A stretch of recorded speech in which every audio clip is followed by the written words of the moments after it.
saha nāvavatu, saha bhunaktu, saha vīryam karavāvahai, tejasvinavadhitamastu mā vidvishāvahai. Shanti Shanti Shanti.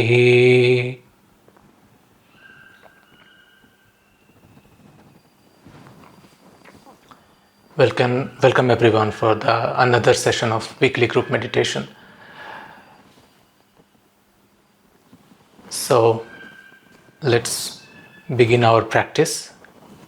Let's meditate for first 20 minutes and then we will go into discussion of an important aspect about an issue that beginners face when they start meditating. So I'll go and look into detail of what that issue is, what can be the cause of it, how to behave in those when we encounter those issues, how to deal with that. So we can have a discussion on that after our session. But first, we will sit together for 20 minutes. It will be a silent session like we did last time. And just make sure that you are comfortable.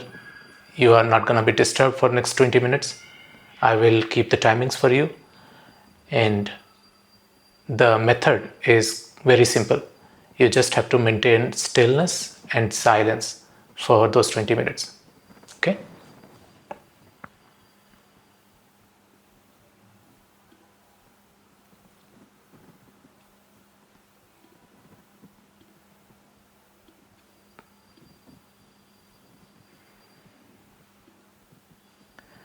Can someone please confirm if they can hear and see me well? Perfect. Okay, so make yourself comfortable.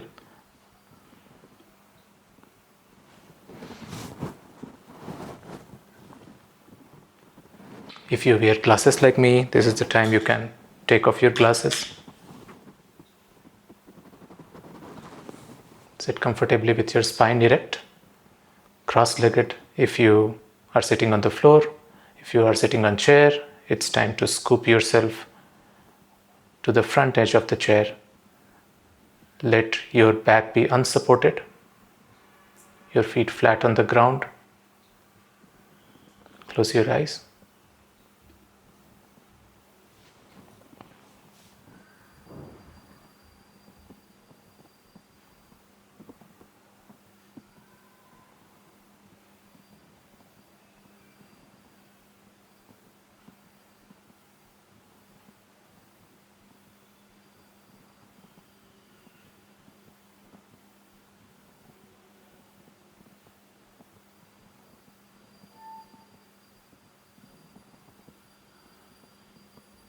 Make yourself comfortable in this posture. Let your body relax.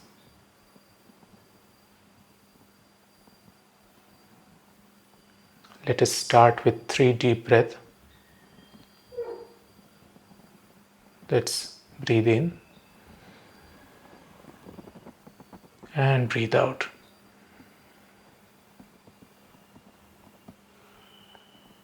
Inhale. And as you exhale, relax.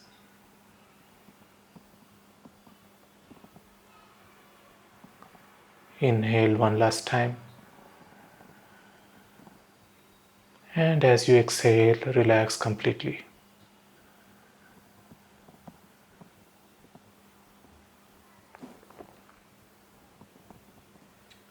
Allow your breath to flow naturally without trying to change anything about it.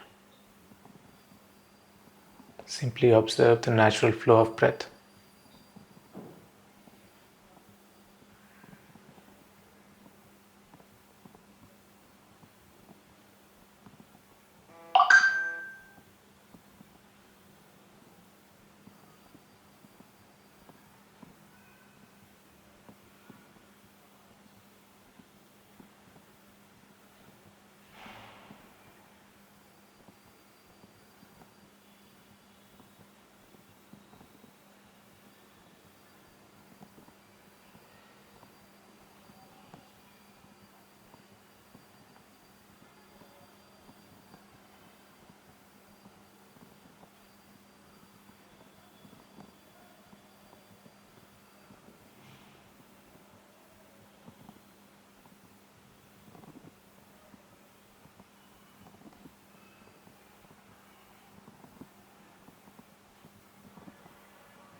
If you find yourself caught up with thoughts, simply come back to your breath and observe the natural flow of breath.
sarve bhavantu sukhinaḥ, sarve santu niramayaः, sarve bhadrani pashyantu, ma kaśyit dukkha bhag bhavet. Om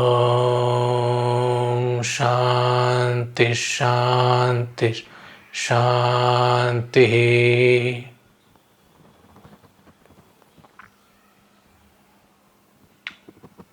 Rub your palm against each other, generate some warmth.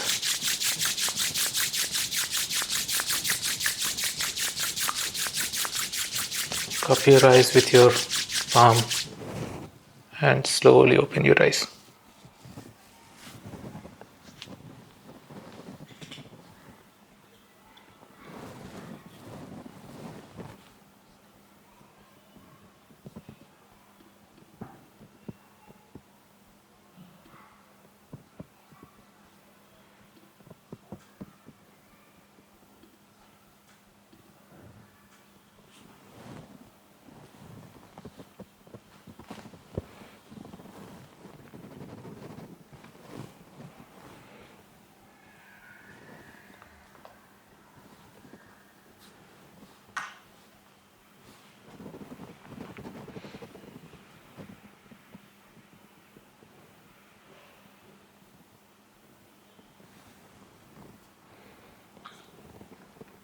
Recently, we moved from guided meditation to silent meditations. And I said that is a kind of progression in what we are doing. I also said that there will be people who will fall off as we move along this path. And there is a very particular reason of why that happens. When you sit without words, without instructions, without visualization, without guidance, without ambient music, without anything, without any support, what happens is what is within you starts to rise. And a lot of people experience a wave of negative thoughts and emotions, and they get completely terrified.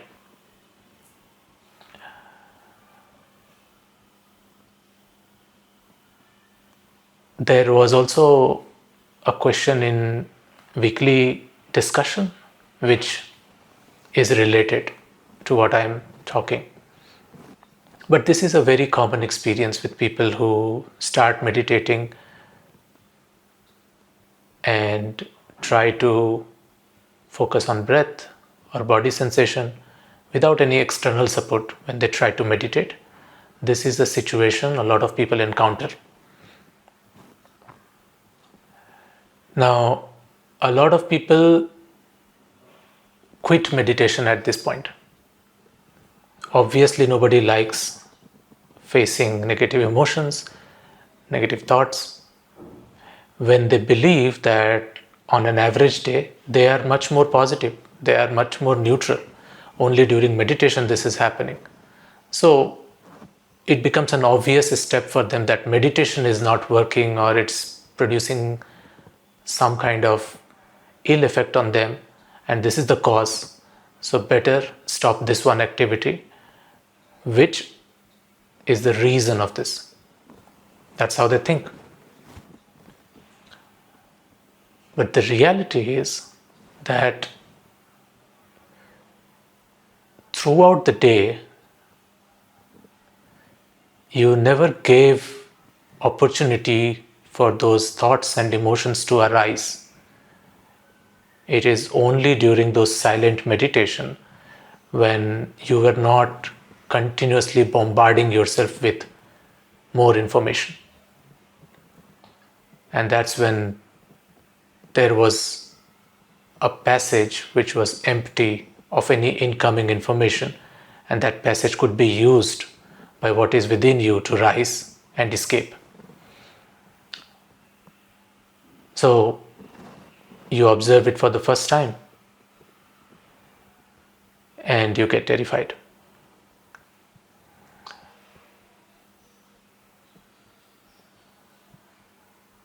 What to do in this situation? Obviously, it is very difficult to sit while facing those emotions, those thoughts.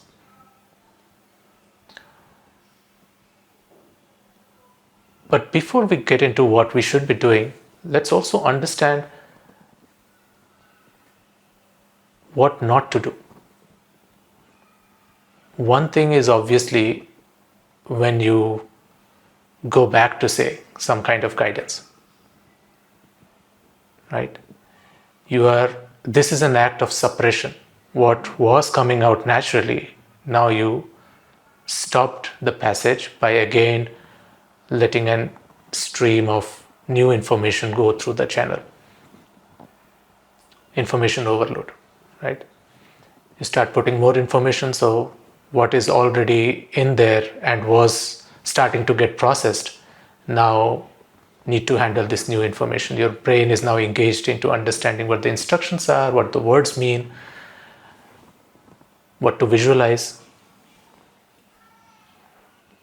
So what was happening, what was getting processed is no more getting processed anymore. So you basically unintentionally are suppressing it. It will stay for another who knows how much longer period until you again try to sit in silence, sit with yourself, and it will again try to process itself. Most of the people simply quit meditation at this point. That also is equivalent to suppression, because when you quit meditation, you obviously go get engaged in your day-to-day activity, which is another flow of information. Keeps you distracted.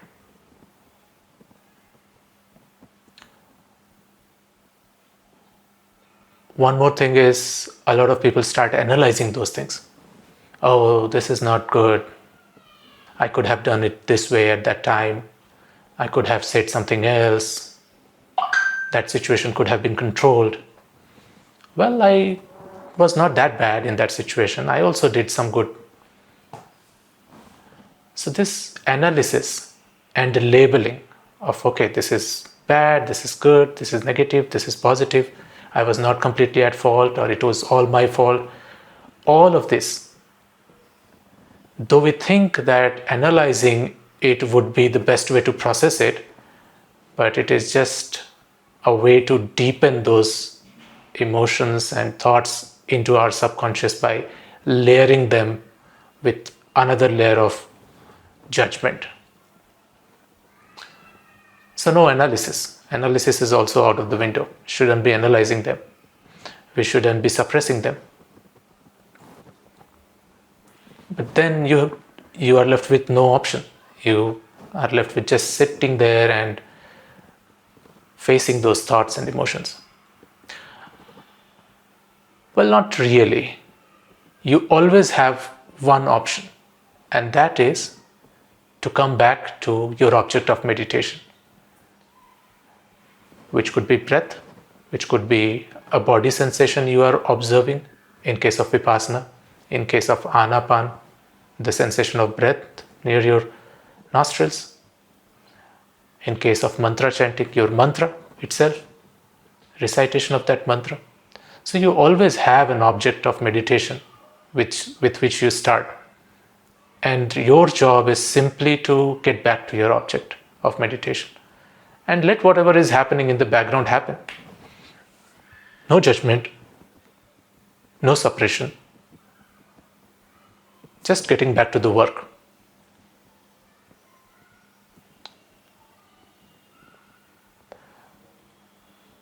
This takes time, depending on how much things you have collected which are not processed. It may take some time, but once this is finished, once all of that stock is processed, you gain a certain stability in your practice. And then something else happens. And you will notice once everything is processed is what your day-to-day activity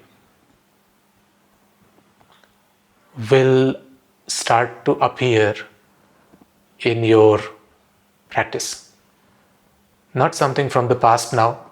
All of that is finished, gone. What happened today? What happened yesterday? That is going to stay with you during your meditation and try to distract you. And this is when smart meditators, they try to start changing the way they behave in the world, their activities, their daily activities, how they engage with others, how they engage with themselves. That's when they start to make those behavioral changes, because if they don't, that stability which they experienced for some time, that stability is being disrupted by your immediate activities. So that's how behavioral changes come into picture. But how much ever bad this may sound, like facing negative emotions and all of that, I'll give you a perspective that this is not that bad. This is actually beneficial. Now you may ask how. Now, everything has the other side. You dislike something because you also like something. There is likes and dislikes. Something you term as negative because you coin something else as positive. Something is torturous because you have named something else as pleasurable. So, when in meditation you happen to see things which you have labeled as negative, you try to find a solution to it. You talk to your teacher, you talk to your fellow meditator, you go and read books about meditation. How do I deal with this? If you want to continue meditating and want to get it better, you try to find a solution to it. But think of those situations when positive things start to come out. Yeah? Positive emotions, positive experiences that you had, that starts to come up in meditation. What happens in that case? You have no complaint. It's good. You enjoy that experience. You get to relive that experience. And at the end of the meditation, if someone asks you, even if your teacher asks you, you say, my meditation was great. I had the best session ever. You don't see the problem. So you never try to find the solution. This is far more dangerous situation than the previous one, where you encountered negative emotions and you tried to find a solution to it. Because this is something that you think is the effect of meditation as you have thought of it in your mind, that meditation will make you happier, meditation will make you cheerful. Rerunning those old movies in your mind which are pleasurable gives you that high, and you think meditation is working fine for me. There is nothing to ask for. But goal of meditation is not that. The goal of meditation is to transcend both negative and positive. So this other situation actually is far more dangerous than the previous one. And it is fortunate that most of the people actually encountered the first situation where they are troubled by the negative thoughts. Because with the few who encounter the second situation where they get to see the pleasurable parts, they just think that it's all going fine, never try to find a solution, and this ego keeps growing that their meditation is superb. But they actually are at the same exact spot where the other person is trying to find a solution. Only difference is this guy is not trying to find a solution. So thoughts keep coming during we meditate. The job is to simply come back to the object of meditation without trying to label it either as good or bad. Labeling creates another cycle of impressions. If you want to get rid of it, just let it go as whatever it is without trying to label it anything. As it comes, let it go.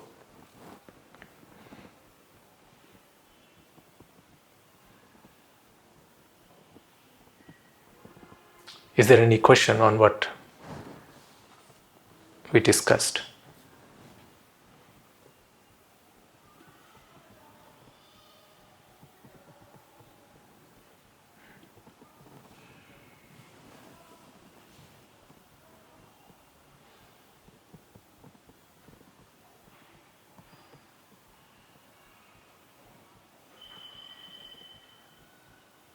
Is letting go better or noting? These are two separate techniques. Noting, I would say, requires a certain level of skill, because noting without introducing your own judgment in it, it will take some time for you to develop a vocabulary and not attach judgment even to that newly learned vocabulary of what is happening, right? Thoughts. When you think, you say thoughts. But at the back of your mind, you are, okay, during meditation, thoughts is not good. And I recognize thought. You understand? At the back of your mind, it is already registered that, oh, okay, my meditation was not good. A lot of thoughts. Not negative thought, positive thought, but the thought itself is negative, because while having meditation, you have a certain idea that in meditation you shouldn't have thought. If that is your idea, thought itself, without adding the negative and positive prefix to it, becomes negative, right? So noting is a skill in itself. Before you can really start practicing noting without introducing your bias or judgment into those terminologies, it's better to just let go, just come back to your object of meditation. But if you can note without having any judgment, that can open another dimension for you. It has its own merits of what it can do for you. Does that make sense?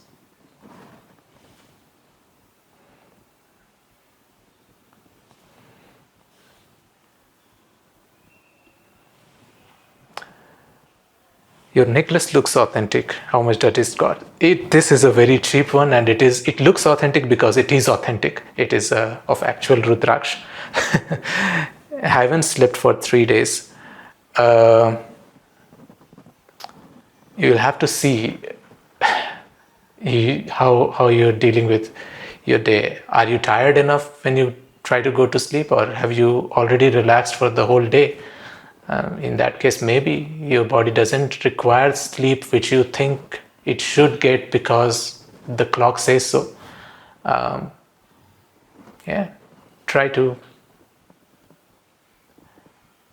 see if you have put your body to use enough that it needs sleep by the time it's time to sleep. And if you think you are very tired and still not sleeping, try to develop some kind of ritual for sleep. Try to not see phone 2 hours, 3 hours before your bedtime. Try to have your dinner early on. Try to keep your lights dim in the house after sunset. Try to meditate before going to sleep. There are a lot of ways that you can try, and obviously don't take caffeine or any kind of stimulant, all of those things. Multiple ways. You can definitely find a lot of good articles on how to prepare for sleep and how to protect your sleep. Keep your room temperature a little lower than your body temperature, and all of those kind of tricks. Demons are hunting me in my dreams. How do I get rid of it? When you will require sleep, really when you will require sleep, no demon will be able to disturb you. So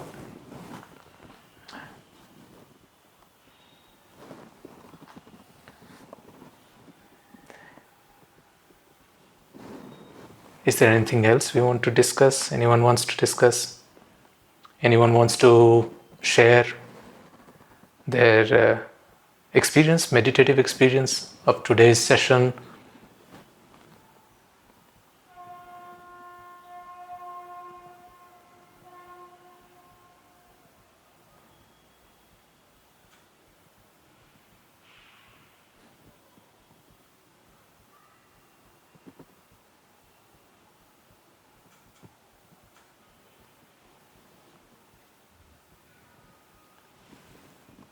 Okay. If nothing else, then thank you everyone for joining, and I will see you guys in the next session. Let's close with invocation.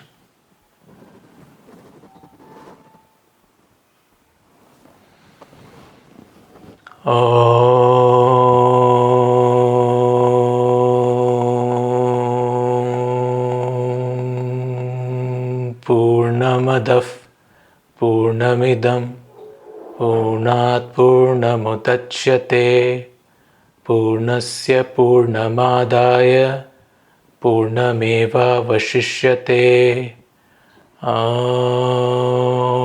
Shanti Shanti Shanti.